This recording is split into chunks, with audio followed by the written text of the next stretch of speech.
मसीह यीशु में आप सबको सलाम। मैं खुदावंद का शुक्र करती हूँ आज के दिन के लिए और आप सबके लिए। खुदावंद आप सबको बरकत दे।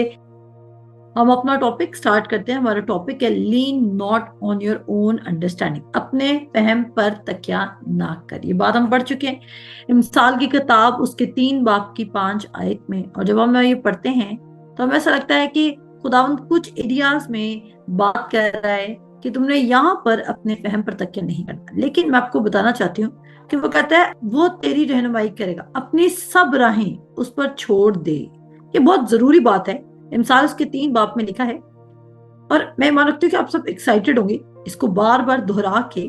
और अगर आपके माइंड में अभी तक ये वर्ड्स बैठी नहीं है, जहां पर ये आपके जहन में फिक्स हो जाए, जहां पर आपके ये जहन में इस तरह बैठ जाए कि आप बार बार कहें नहीं यार मैंने अपने फहम पर तकिया नहीं करना है, I don't know what God has in store, मैं उस पर बिलीव करूंगी। कहता है सारे दिल से खुदावन पर तवक्कल कर और अपने फहम पर तकिया ना कर। कहता है कितने दिल से तवक्कल कर? सारे दिल से तवक्कल कर और अपने फहम पर तकिया ना कर। आज ये बताती चलूं कि इवन खुदावंद यीशु मसीह ने भी अपने सारे दिल से तवक्कल करने के लिए ट्रेनिंग हासिल की थी। खुदावंद यीशु मसीह बिल्कुल हम जैसे इंसान थे और खुदावंद यीशु मसीह की जो ट्रेनिंग है वो इतनी हाई लेवल की है, इतने हाई लेवल की है कि जब जबूर नवीस खुदावंद यीशु मसीह के बारे में लिख रहे हैं, मेरे साथ जरा निकालें जबूर 22। एक चीज पढ़ती हूँ आप लोगों को, जबूर 22 सब निकालें। जबूर 22 और उसकी पहली और दूसरी आयत हम देखेंगे। कहता है ए मेरे खुदा तूने मुझे क्यों छोड़ दिया? तू मेरी मदद और मेरे नाला और फरियाद से क्यों दूर रहता है? अब असल में अगर आप देखें तो ये दाऊद नबी प्रोफेसी कर रहा है खुदावंद यीशु मसीह के बारे में। जब खुदावंद यीशु मसीह स्लीप पर थे तो उन्होंने कहा था कि ए मेरे बाप तूने मुझे क्यों छोड़ दिया? आप इमेजिन कीजिए, खुदावंद, मैं ये बात आपको पहले भी प्रीच कर चुकी हूँ और दोबारा आप लोगों को प्रीच कर रही हूँ कि खुदावंद यीशु मसीह के लिए ये बात हैरान कुन और दर्दनाक थी जब खुदा बाप ने उसको छोड़ दिया। यानी कि उसको फीलिंग आ रही थी कि वो खुदा से जुदा हुआ है। हम कितने डेज और कितना टाइम हम खुदा की एब्सेंस में गुजार रहे होते हैं, हमें ये बात फील भी नहीं होती। हमें क्या चीज यूनिक लगती है, हमें क्या चीज स्ट्रेंज लगती है जब हम खुदा की प्रेजेंस को फील करते हैं। ऐसे ही हमें कभी भी खुदा की एब्सेंस अपनी जिंदगी में फील ही नहीं होती है, क्योंकि हम उसकी एब्सेंस में लिव करने में ज्यादा अडेप्ट हैं। यानी कि जब हमने खुदा यीशु मसीह को कबूल नहीं किया होता, हम ज्यादा उस चीज पे अडेप्ट हुए हैं, ज्यादा हमने उस चीज पे रिलैक्स हैं और वो हमें ज्यादा फेमिलियर है उस चीज के साथ। जिस चीज के साथ आप over a longer period familiar हो जाएं तो वो चीज एक आपके माइंड को और आपके हार्ट को स्टक कर देती है। लेकिन खुदा यीशु मसीह इस बात से फेमिलियर नहीं था कि बाप से कैसे जुदा रहा जा सकता है। आप ये इमेजिन कीजिए, खुदावंद यीशु मसीह इस बात से फेमिलियर नहीं था कि बाप से कैसे जुदा रहा जा सकता है। एक और बात, वो कहता है कि अगर मेरी एक भेड़ भी खो जाए तो मैं अपनी 99 को छोड़ के उस एक को ढूंढने जाऊंगा। और यू आर द वन, आप वो एक भेड़ हैं जिस खुदा को आपकी उम्र से, खुदा को आपके फैमिली बैकग्राउंड से, खुदा को आपके रिश्तेदारों से, खुदा को आपके शक्ल से कुछ लेना देना नहीं है। खुदा उन लोगों को ढूंढ रहा है जो इंटेंशनली गलत नहीं है, बल्कि वो अनइंटेंशनली यहाँ फ्लो में उनको जब पता नहीं चल रहा था कि जरा जरा खमीर उनके अंदर दाखिल हो रहा है तो उसको रिसीव करते थे। आपकी स्मॉल थिंकिंग की वजह से आपके मिरेकल्स रुके हुए हैं। मैं ऐसे ऐसे बच्चों को जानती हूँ जो शायद अपने खाने के लिए नहीं रखते हैं लेकिन वो दे देते हैं, वो सो कर देते हैं। और वो क्यों सो करते हैं? क्योंकि उनको पता है कि उनके उन पैसों ने उनकी मदद नहीं करनी है, तो वो देना पसंद करते हैं। देखिए, आप बड़े हो सकते हैं, आप बहुत अच्छा कमा सकते हैं, लेकिन ये सारी खुदा पर दिल से तवक्कल करने की बात है। मैंने बहुत सारे लोगों को एक्चुअली दिल से खुदा पर तवक्कल करते हुए देखा है। लोग खुदा पर दिल से तवक्कल कर रहे हैं और फिर खुदावंद वो अपने फहम पर तकिया नहीं कर रहे, और फिर खुदा क्या कर रहा है? खुदा उनको अबव लेके जा रहा है, खुदा उनको ब्लेस कर रहा है, क्योंकि वो अपने मेंटोर की, वो अपने बाइबल टीचर की बात सुन रहे हैं, वो ओबे कर रहे हैं। अगर आप सिर्फ मिरेकल्स की लाइफ गुजारना चाहते हैं ना, मैं आपको बताना चाहती हूँ, अगर आप सिर्फ मिरेकल्स की लाइफ गुजारना चाहते हैं तो डेफिनेटली आपको क्राइसिस को अलाउ करना होगा। लेकिन अगर आप ब्लेस्ड लाइफ गुजारना चाहते हैं तो उसके लिए आपको एक एक्ट को कॉन्स्टेंटली करना पड़ेगा। कितनों को ये बात समझ आई है? तो हम बहुत छोटा सोच रहे होते हैं, हम बहुत लिमिट कर रहे होते हैं खुदा को। और पैसा एक ऐसी चीज है, जब आपके घर में पैसा हो तो आपको खुशी होती है। पैसा एक ऐसी चीज है कि जब आपके बच्चे पेट भर के बैठे हो तो आपको खुशी होती है। आपके पास अच्छे कपड़े हो, आपके घर में कोई मेहमान आ जाए, आपको टेंशन ना हो, तो आपका दिल खुश होता है। ये हम खुदा पर दिल से ईमान रखकर सीखेंगे। और मैं आपको बताना चाहती हूँ, पैसा एक लीस्ट चीज है जिस पर आप खुदा पर तवक्कल रख सकते हैं। उसके लिए आपको अपने माइंड को प्रिपेयर करना होगा, आपको अपने माइंड को ट्रेन करना होगा। लीस्ट चीज है असल में। पता क्या, शैतान ने हमारे माइंड में ये इसको इतना ऊपर की चीज बना दिया है। मेरे साथ निकाले मती उसका 6 बाप और उसकी 24 आयत, आप सब निकाल लें। इनकरेज रहें, ये दिन भी टल जाएंगे। ईमान रखें, बजाय के बेतकादी में अफसरदगी के साथ बैठे, ईमान रखें। मिरेकल्स वहां होते हैं जहां पर मिरेकल्स की जरूरत होती है। अगर आपको लगता ही नहीं है कि आपको मिरेकल की जरूरत है तो क्या मिरेकल होगा? और अगर आज आपको लगता है कि आपके पास कोई जरिया नहीं है और आपको एक्चुअली मिरेकल की जरूरत है, तो फिर आपके लिए मिरेकल होगा। आमीन बोलें। अगर आपको लगता है कि आपको मिरेकल की जरूरत है क्योंकि बाकी सारी जरिए बंद हो चुके हैं, तो आपको सच में मिरेकल की जरूरत है, तो डोंट यू थिंक कि बाकी मिरेकल फिर होगा आपके लिए? होगा, क्यों नहीं होगा। कुछ चीजों के लिए सिर्फ खुदा ही काम कर सकता है। और अच्छी बात है कि जो खुदा हमें ड्रीम्स और डिजायर्स दे रहा है वो खुदा ही पूरी करे, क्योंकि जब खुदा उनको पूरी करेगा तो वो बेहतरीन तरीके से पूरी करेगा। कितने एक्साइटेड हैं और खुश हैं कि यस, खुदा ने हमारे लिए बेटर प्लान्स रखे हुए और हम उस पर बिलीव करेंगे, रादर देन हम अनबिलीफ में चल के, रादर देन हम बेतकादी में चल के अब खुदा के ग्रेटर प्लान्स को मिस आउट करें। हम नहीं करेंगे। खुदा आपको प्रमोट करना चाहता है, खुदा आपको सप्लाई करना चाहता है, खुदा आपको हील करना चाहता है, और ये सब कुछ वो कर चुका है। सो हम चलते हैं। मैंने बोला था मत्ती उसका 6 बाप की 24 आयत निकालें। 6 बाप की 24 आयत निकालें जल्दी से सब, और देखें कि जब खुदा कहता है, मुकाबले की बात करता है, तो खुदा मुकाबले में अपने साथ किसका नाम लिखता है। मत्ती 6 बाप की 24 आयत में लिखा है, कोई आदमी दो मालिकों की खिदमत नहीं कर सकता, क्योंकि या तो एक से अदावत रखेगा और दूसरे से मोहब्बत, या एक से मिला रहेगा और दूसरे को नाचीज जानेगा। तुम खुदा और दौलत दोनों की खिदमत नहीं कर सकते। आमीन। हमारे माशरे में लोगों का क्या मसला है? वो कह रहे तुम खुदा और दौलत दोनों की खिदमत नहीं कर सकते। अगर आपके दिन का मैक्सिमम हिस्सा दौलत कमाने में गुजर रहा है तो आप दौलत की ज्यादा खिदमत कर रहे हैं, बजाय कर आप खुदा पर तवक्कल रखें। ये बात समझ आ रही है? हार्ड वर्किंग होना कोई ट्रिक नहीं है।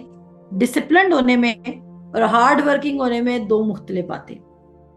एक्सीलेंस के साथ काम करने में, हार्ड वर्किंग और मुशक्कत में चलने में एक अलहदा बात है। ये आपके पास चॉइस है कि आज आप किसकी खिदमत करें, खुदा की या दौलत की। किसकी खिदमत कर रहे हैं आप, खुदा की या दौलत की? मैक्सिमम लोग दौलत की खिदमत कर रहे हैं। हाँ, ये बुरा लगेगा आपको, लेकिन मेरा ये काम है कि मैं आपको सच बताऊं। वो क्योंकि अगर मैं आपको सच नहीं बताऊंगी तो फिर आप आजाद कैसे होंगे? मेरा आज का सच बोलना आपकी मदद करेगा कि आप अपना टाइम निकालें कि आप खुदा की आवाज को सुन सकें, और तुम सच्चाई से वाकिफ होगे और वो सच्चाई तुम्हें आजाद करेगी। हमारे यहाँ पे यूथ के बच्चे क्या करें?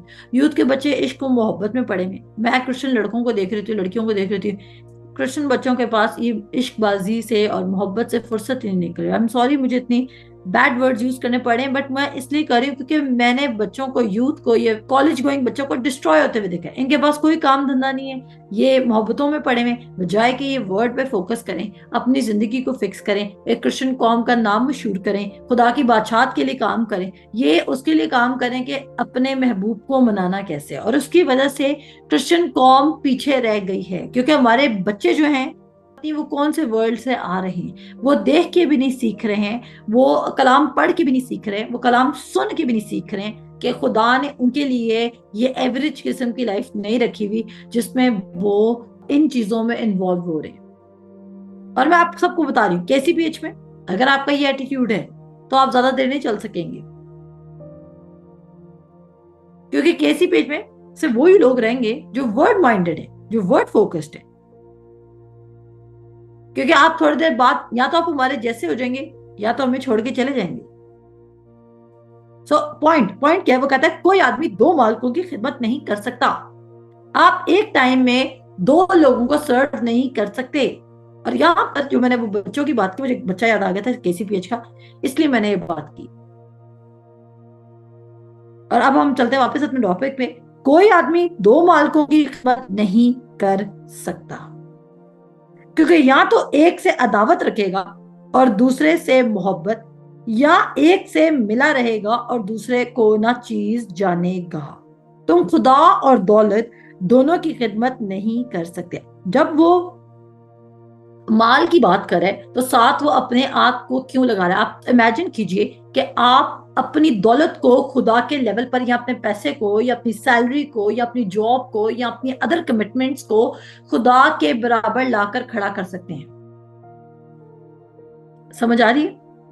आप अपनी जॉब, अपने पैसे को, अपने बिजनेस को, अपने किसी भी चीज को खुदा के लेवल तक लाकर खड़ा कर सकते हैं। और ये डेंजर जोन है, क्योंकि खुदा ने कहा है कि या तो तुम खुदा की खिदमत कर सकते हो या तो तुम दौलत की खिदमत कर सकते हो। इसका मतलब है कि या तो आप कोई भी छोटी मोटी जॉब कर सकते हैं, लेकिन साथ आप तवक्कल कर सकते हैं कि खुदावंद मुझे सप्लाई देगा। खुदा आपका अल्टीमेट सोर्स होना चाहिए। अगर आपकी ड्रीम्स, ये आप सब लिख लें, if your dreams are not this much big कि आपको एक्चुअली खुदा की मदद की जरूरत है, तो इसका मतलब है यू आर ड्रीमिंग नथिंग। अगर आपकी इस वक्त ख्वाहिशात या आपकी डिमांड्स या आपके दिल के ख्वाहिशात जो भी हैं, अगर वो इतनी बड़ी नहीं है ना कि आपको सच में खुदा पर रिलाई करना पड़े, तो इसका मतलब है you are still not believing. आप सिर्फ पॉसिबल चीजों को डिजायर कर रहे हैं, और अभी भी आपकी डिजायर, आपकी ड्रीमिंग और आपकी थिंकिंग पॉसिबल चीजों पर रिलाई कर रही है। समझ आ रही कि नहीं आ रही है? बताइए मुझे, क्या आपको समझ आ रही है या नहीं आ रही? क्या आप अभी भी क्या डिजायर करें? पॉसिबल चीजें।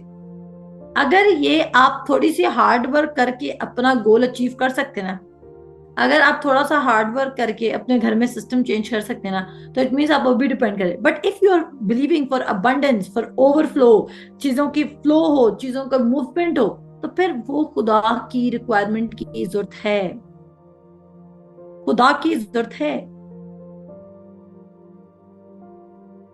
खुदा बिल्कुल भी हमारी जिंदगियों में मिसिंग इंग्रेडिएंट नहीं होना चाहिए।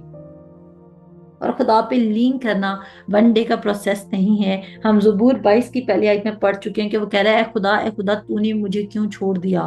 खुदा यीशु मसीह के लिए ये बात अनोखी थी जब उसको बाप की प्रेजेंस फील नहीं हो रही थी, क्योंकि उसने कभी बाप की एब्सेंस फील नहीं की थी। और हमारे लिए अनोखी बात ये होती है कि जब हमें गूज बम्प्स होते हैं, या हमें चिल बम्प्स होते हैं, या हमारे हैंड वार्म हो जाते हैं, या हमें ऐसे अनॉइंटिंग फील हो रही है, हम गिर रहे होते हैं, हमें पसीना आ रहा होता है, तब हमारे लिए अनोखी बात होती है। तब कहते हैं कि खुदा मौजूद था। लेकिन यीशु मसीह के लिए ये बात अनफेमिलियर सी थी कि वो बाप से जुदा हो जाए। और आप ये देखें कि बाप की रूह एक्चुअली उससे जब जुदा होती है, वो तो भी अपने दिल में एस्टैब्लिश्ड है कि उसको बाप की रूह की जरूरत है। वो जो गुनाह से वाकिफ ना था, वो हमारे लिए गुनाह बना। जब हमारे गुनाह उसमें एंटर हो गए स्लीप के वक्त, तो क्योंकि खुदा गुनाह के साथ नहीं रह सकता, तो खुदा का रूह उससे जुदा हो गया। जब खुदा का रूह खुदा यीशु मसीह से जुदा हुआ, तो आप देखें क्योंकि जो उसके दिल में भरा था वो यही था कि ऐ बाप तूने मुझे क्यों छोड़ दिया। अगर आप खुदा को भी सुनना चाहते हैं अपनी जिंदगी में, तो आपको इस पॉइंट पर आना होगा जहां पर आप सीरियस लिसनर्स हैं और आप सच में खुदा की सुनना चाहते हैं, ना कि आप एक ड्रामेबाज हैं। ड्रामेबाज में आप किसी बीच के लोगों को नहीं कह रही, ड्रामेबाज हर वो शख्स है, हिपोक्रेट हर वो शख्स है, हिपोक्रेसी में हर वो शख्स चल रहा है जो अपनी लाइफ को सीरियस नहीं ले रहा, वो जोकर है। और किंगडम जोकर्स के हाथ में खुदा कभी नहीं देगा। जब तक आप नॉन सीरियस हैं अपनी कॉल को लेके, अपने असाइनमेंट को लेके, खुदा के गॉड गिवन पर्पस को लेके, खुदा के लिए आप यूजलेस हैं। खुदा सिर्फ उन लोगों की जिंदगी में काम कर सकता है जो विलफुली रेडी हैं। खुदा आपको अपना प्लान बता सकता है, खुदा ने अपना रूह एक कंफर्टर भेजा है कि वो आपको गाइड और डायरेक्ट करे, लेकिन खुदा आपसे वो काम जबरदस्ती नहीं करवा सकता। मैंने क्या बोला? खुदा आपसे वो काम जबरदस्ती नहीं करवा सकता। खुदा वो काम जबरदस्ती आपसे क्यों नहीं करवा सकता?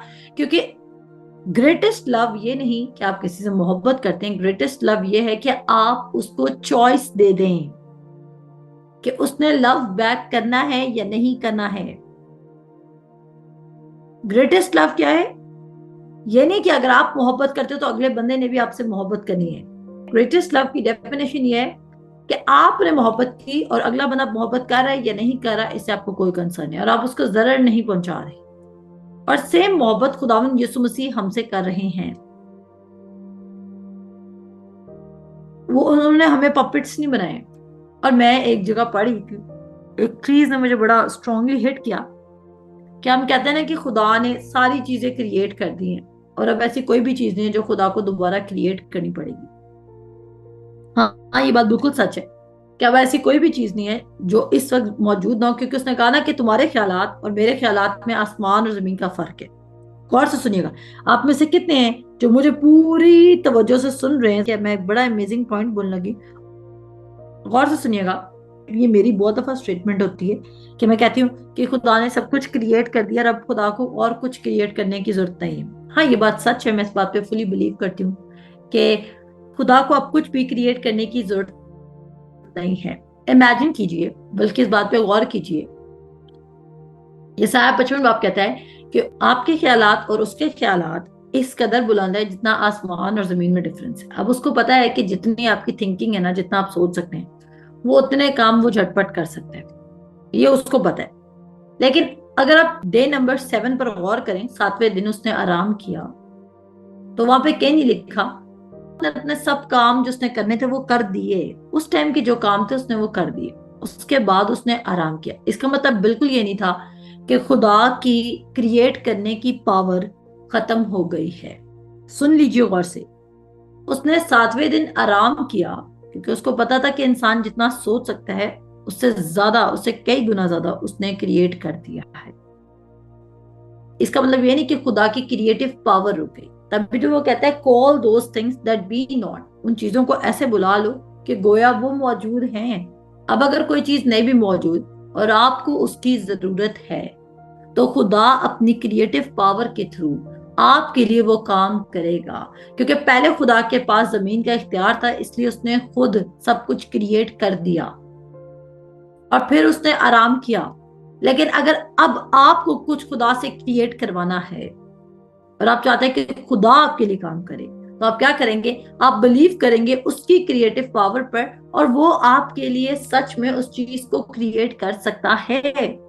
तभी हम कहते हैं कि खुदा ना शॉर्ट है आइडियाज से और ना लोगों से। और आप इमेजिन कीजिए कि अगर आपके दिल में एक खौफ आता है कि खुदा में नेक्स्ट किधर लेके जाएगा, एकदम से मेरे माइंड में एक बात हिट की, खुदा ने पहले आदम को बनाया था या पहले जगहें बनाई थी? सवाल, सब जवाब दीजिए।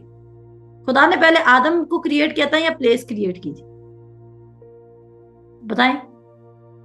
खुदा ने पहले प्लेसेस क्रिएट की एंड देन खुदा ने आदम को क्रिएट किया था। इसका मतलब है जिस जगह पर खुदा ने मुझे लेके जाना है, खुदा ने वो क्रिएट की भी है और सिर्फ मेरा वहां पे अराइवल जरूरी है। आमीन, आमीन। सो ये खुदा क्या कर सकते हैं? खुदा आपको बता रहा है, बार बार आपको बता रहा है कि I am going to expand you, I am going to increase you. खुदा ये आपको बता रहा है, लेकिन किस दिल के साथ? मैं आपको बता रही हूँ, अगर मैं हकीकत आपको बता रही हूँ तो आप 24/7 बेनिफिट उठा सकते हैं। आमीन। क्योंकि मैं भी इंसान हूँ, मेरे से मोहब्बत आपको कुछ देर बेनिफिट दे सकती है, लेकिन कलाम से मोहब्बत आपको 24/7 बेनिफिट दे सकती है। तो जिन्होंने कलाम सीखना था मेरी नाराजगी के बावजूद, मेरे किसी भी एक्शन के बावजूद वो आज भी कलाम सीख रहे हैं। तो ऐसे भी लोग हैं किसी भी एज में, जिन्होंने अपने आप को हम्बल किया, जिन्होंने कलाम को प्रायोरिटाइज किया, अपनी ईगो को प्रायोरिटाइज नहीं किया, उन्होंने वर्ड को वैल्यू दी। और क्या खुदा ने उनको दोबारा मौका फराहम नहीं किया कि वो राइट गॉस्पेल को सुने? डेफिनेटली खुदा ने उनको किया, और खुदा उनको सरफराज करेगा। हम किसी इंसान के सामने हम्बल नहीं हो रहे थे असल में तो हम खुदा के सामने हम्बल हो रहे थे। हम खुदा को कहते हैं कि खुदावन हम तेरे वर्ड को प्रायोरिटाइज करें। हमारे लिए वो शख्स इंपॉर्टेंट नहीं है, हमारे लिए वो चीज इंपॉर्टेंट नहीं है, हमारे लिए कोई इज्जत बेइज्जती का सवाल नहीं है, हमारे लिए कलाम इंपॉर्टेंट है। और फिर आप देखें, जब आप वर्ड के लिए हम्बल हो रहे हैं तो खुदा आपको बढ़ाएगा, खुदा आपको इंक्रीज करेगा। और ये मत भूलिए कि खुदा पर लीन करने के लिए आपको खुदा के सामने हम्बल हुए बगैर आप लीन हो सकते हैं? नो।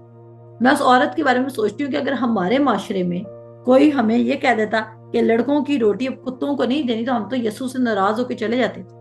लेकिन वो औरत इतनी परसुएडेड है कि वो यीशु से नाराज होना पसंद नहीं कर रही, क्योंकि उसको अपना मिरेकल चाहिए। उसको पता है कि वाहिद यही जरिया है जो मुझे मेरा मिरेकल दिला सकता है।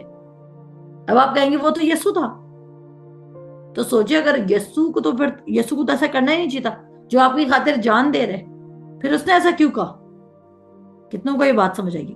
इवन जो शख्स जान दे रहा था, जब उसने ये स्टेटमेंट दी कि लड़कों की रोटी कुत्तों को ना डालो, तो वो औरत क्या थी? उसका फेथ था।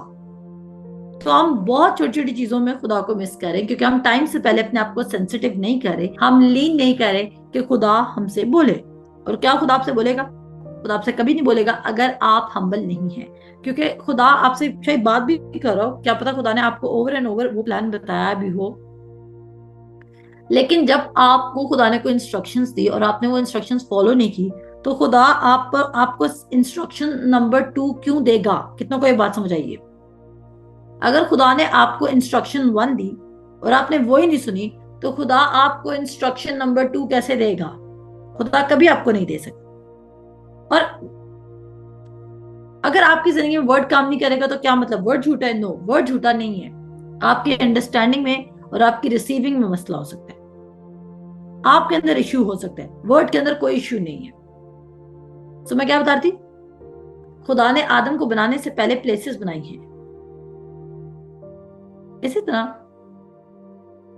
खुदा ने आदम को बनाने से पहले प्लेसेस भी बनाई। खुदा ने आदम को बनाने से पहले प्रोविजन भी बनाया।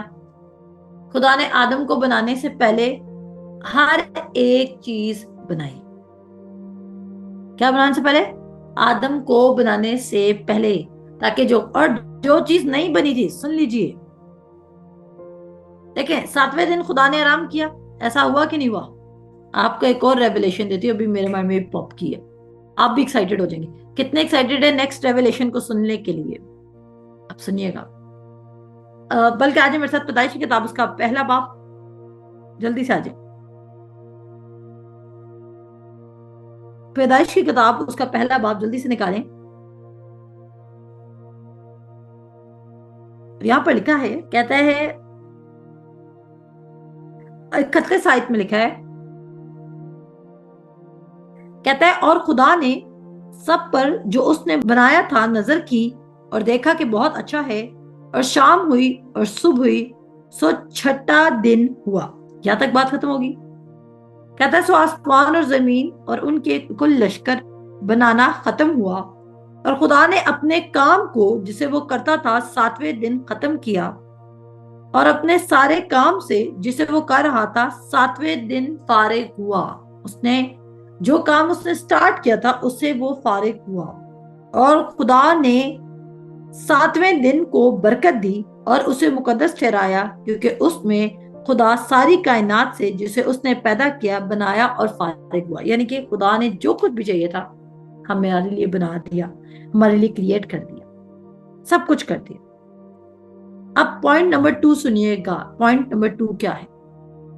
पॉइंट नंबर 2 है कि खुदा ने जब सब कुछ बना दिया, लेकिन हम हवा को चैप्टर 2 में बनते हुए देख रहे हैं। क्या वो क्रिएट नहीं हुई? आमीन बोलें। खुदा ने अपने सारे काम करके फारिग हुआ, लेकिन क्या हवा चैप्टर 2 में क्रिएट नहीं हो रही? आमीन बोले। चैप्टर 1 में खुदा सारे काम करता है, फारिग होता है, खुदा बरकत बख्शता है। लेकिन चैप्टर 2 में जहां पर उसको लगता है कि इंसान का अकेले रहना या इंसान के लिए ये चीज सही नहीं है, वो साथ इस चीज को उसी टाइम पर क्रिएट कर देता है। सो अगर खुदा एक इंसान को ऑन द स्पॉट क्रिएट कर सकता है, तो क्या खुदा के लिए, आपके लिए एक नई जॉब क्रिएट करना मुश्किल है? आमीन। क्या खुदा के लिए, आपके लिए सप्लाई या प्रोविजन क्रिएट करना मुश्किल है? क्या खुदा के लिए, आपके लिए नया क्लाइंट क्रिएट करना मुश्किल है?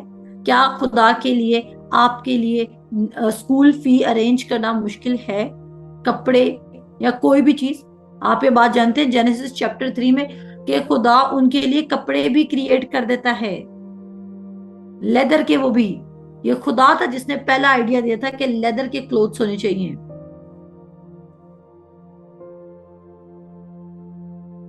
मैं तो हैरान हूं कि एथियस्ट लोग जो होते हैं, एथियस्ट लोग कहते हैं खुदा एग्जिस्ट नहीं करता, और वो हमें कहते हैं कि आप प्रूफ दें कि खुदा एग्जिस्ट करता है। मैं तमाम एथियस्ट लोगों से पूछती हूँ कि आप हमें जो कहते हैं कि प्रूफ दो कि क्या खुदा एग्जिस्ट करता है, आप हमें प्रूफ दें कि खुदा एग्जिस्ट नहीं करता। अब अगर कोई एथियस्ट बंदा आपसे पूछे ना कि आप हमें प्रूफ दो कि खुदा एग्जिस्ट करता है, तो आप बोलना पहले आप मुझे प्रूफ दें कि खुदा एग्जिस्ट नहीं करता।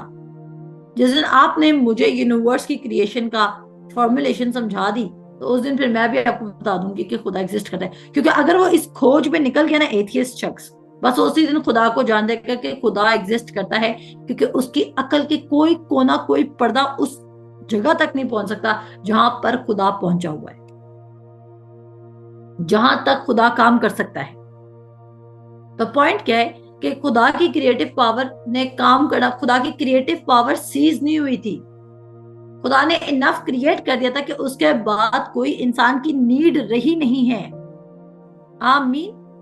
कोई नीड नहीं रही, कोई डिजायर नहीं रही, कोई वांट नहीं रही, कोई ऐसी चीज नहीं रही जो खुदा ने आपके आने से पहले लाइन में, पाइपलाइन में, सप्लाई लाइन में पुट ना कर दी हो। सब कुछ खुदा ने पुट कर दिया, अरेंज कर दिया, ऑर्गेनाइज कर दिया है। लेकिन अगर आप उस पाथ पे जा ही नहीं रहे हैं, तो क्या आपको रिसीव होगा? आपके कॉलेज का, आपकी यूनिवर्सिटी का, आपके ऑफिस का, आपके घर का एक स्पेसिफिक रूट है, और जब भी आपने अपने घर जाना है, आपने उसी रूट को फॉलो करना है। अगर आप उस रूट को फॉलो नहीं करे, तो क्या आप अपने घर तक पहुंच सकेंगे? आप में से कौन ऐसा बेवकूफ है जो कहता है नहीं नहीं, इस दफा मैंने अपने घर का रूट चेंज करना है। चले, आप एक रूट चेंज कर लेंगे, दो रूट चेंज कर लेंगे, इससे ज्यादा आप रूट चेंज नहीं कर सकते, क्योंकि घर आपका एक सर्टेन लोकेशन पर है। इसी तरह आपकी पोजीशन, आपका प्रोविजन खुदावंद यीशु मसीह के पास है। इतना इनफ। साम 91 वर्स 1, जो हक ताला के पर्दा में रहता है वो कादरी मुतली की साया में सुकूनत करेगा। इस कदर आप खुदा की प्रेजेंस में लिव करें। जब आप दुआ करते हैं ना, पता क्या होता है, आप खुदा की प्रेजेंस में जाते हैं, और जब आप दुआ से उठते हैं तो उसकी प्रेजेंस आपके साथ जाती है। आमीन बोले। जब आप दुआ करते हैं तो आप खुदा की प्रेजेंस में बैठते हैं, इतना नफ बैठे कि जब आप उस दुआ से उठें तो फिर खुदा की प्रेजेंस आपके साथ हर जगह मूव करे। मैं फिर कहूंगी, you guys are not ordinary people, लेकिन आप ऑर्डिनरी एवरेज पर्सन बन सकते हैं अगर आप वर्ड पर मेडिटेट नहीं करें, अगर आप लीन नहीं करें खुदा पर, अगर आप अपने फहम पर तकिया करें। स्टॉप बीइंग दैट पर्सन जिसके पास बहुत विजडम है। हर बार हमें अपने, जब भी आप अपने नेचुरल विजडम में फेल होंगे, वो एक डोर ओपन करेगा सुपर नेचुरल विजडम के लिए। कभी कभी मैं अपने फेलियर से भी खुश हो रही थी, क्योंकि अगर वो फेलियर ना आए तो हम अपनी हिकमत पर डिपेंड करते रहें।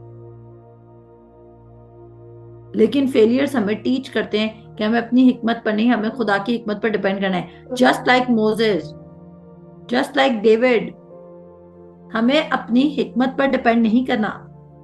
और कितने दिल से तवक्कल करना है, अपने सारे दिल से, अपने फहम पर तकिया ना कर। जिस दिन आपने अपने जहन पर, अपने ख्यालात पर आपको एक इतना, आपको ना एक एक्चुअली वॉश चाहिए, वॉश। वो वॉश कब आएगा? जब इतना ट्रूथ आपके अंदर भर जाएगा कि unbelief, lies of the enemy, devices of the enemy आपके अंदर से निकल रहे हैं। गुर्बत बाहर से ज्यादा आपके माइंड में है, परेशानी बाहर से ज्यादा आपके माइंड में है, दुख तकलीफ जिस भी चीज से आप गुजर रहे हैं वो बाहर इतनी ज्यादा मिजरेबल नहीं है जितनी आपके माइंड में है।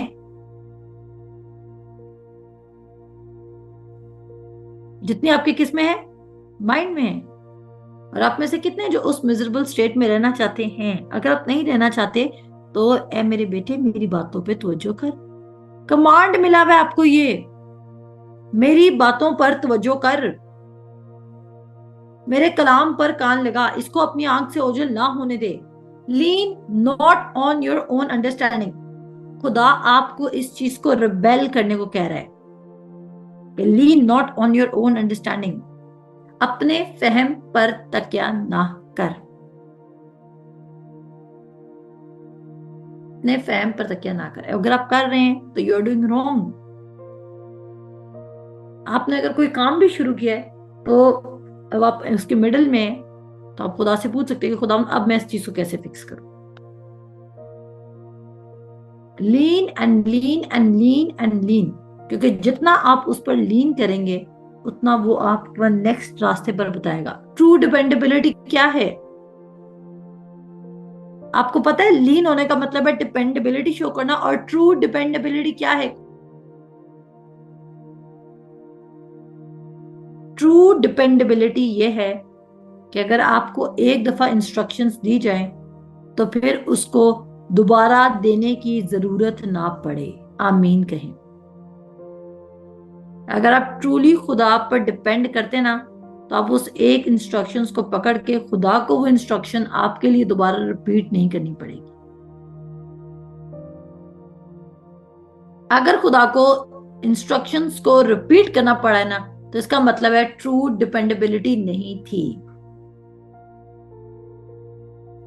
मोसेस ने स्टोन से स्पीक करने के बजाय उसको हिट कर दिया, वो ट्रू डिपेंडेबिलिटी थी। वहां पर वो अपने ऊपर डिपेंड करने लग गया, वहां पर वो लाठी पर डिपेंड करने लग गया, लाठी की पावर पर डिपेंड करने लग गया था।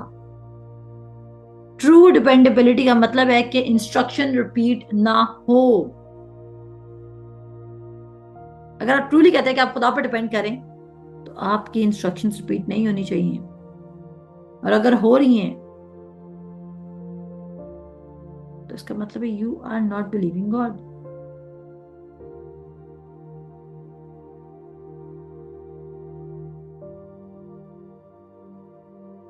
मैं मान रखती हूं कि आपको खुदा के कलाम की समझ आ रही है।